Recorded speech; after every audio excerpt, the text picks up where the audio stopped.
Il est presque 11h30 sur France Info. Merci d'être avec nous. L'actualité, c'est donc le Rassemblement national qui obtient une demi-victoire devant la justice. Le parti de Marine Le Pen va pouvoir récupérer 1 million d'euros de subventions publiques sur les 2 millions qui ont été confisqués. Confiscation, vous le savez, à cause de l'enquête sur les soupçons d'emploi fictif au Parlement européen.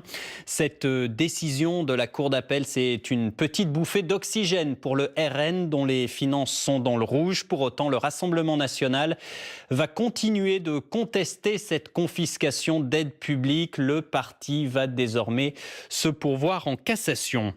C'était un secret de polichinelle. Manuel Valls est donc bel et bien candidat à la mairie de Barcelone, sa ville natale. C'est officiel depuis hier soir. Un nouveau défi pour l'ex-premier ministre après ses échecs en France. Un pari politique qui est loin d'être gagné.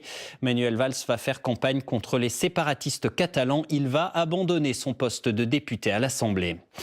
Les élus de Seine-Saint-Denis sont reçus ce midi à Matignon par Édouard Philippe. Les députés et sénateurs du 9-3 vont pousser un coup de gueule. Ils réclament des moyens supplémentaires pour leur département qui est l'un des plus pauvres de France.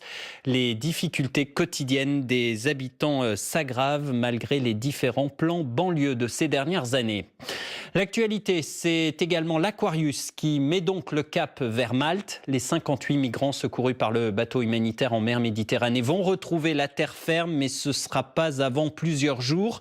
Quand la météo le permettra, ces migrants seront donc ensuite répartis entre plusieurs pays européens, notamment la France. L'enquête sur les attentats de janvier 2015 à Paris touche à sa fin. Les investigations sont quasiment bouclées. Les enquêteurs reçoivent cette semaine les proches des victimes de Charlie Hebdo, de Montrouge et de l'attaque à l'Hypercacher. Le procès devrait avoir lieu en 2020 avec des suspects de premier plan et pas seulement des seconds couteaux à la grande satisfaction des parties civiles. Attention, les profs seront en grève. Ce sera, notez bien, le 12 novembre. Les 3 principaux syndicats de l'éducation nationale s'opposent au projet du gouvernement de supprimer plus de 2600 postes dans les collèges et les lycées. Aux États-Unis, l'acteur Bill Cosby a passé sa première nuit derrière les barreaux, condamné à 3 ans de prison minimum pour agression sexuelle. Bill Cosby, premier noir à être devenu une star à la télévision américaine, il est âgé de 81 ans. Il est accusé par de nombreuses femmes, des victimes qui se disent soulagées par cette condamnation. L'acteur va faire appel. Et puis un mot de football pour terminer, c'est la débandade pour Nantes et pour Monaco qui ont à nouveau perdu hier soir en championnat en ouverture de la 7e journée de Ligue 1. Saint-Etienne de son côté est 3e sur le podium après sa victoire à Toulouse.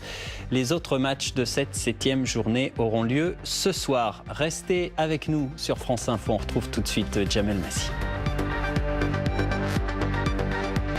Merci Léo Chapi pour l'essentiel, le 9h30, 13h se poursuit.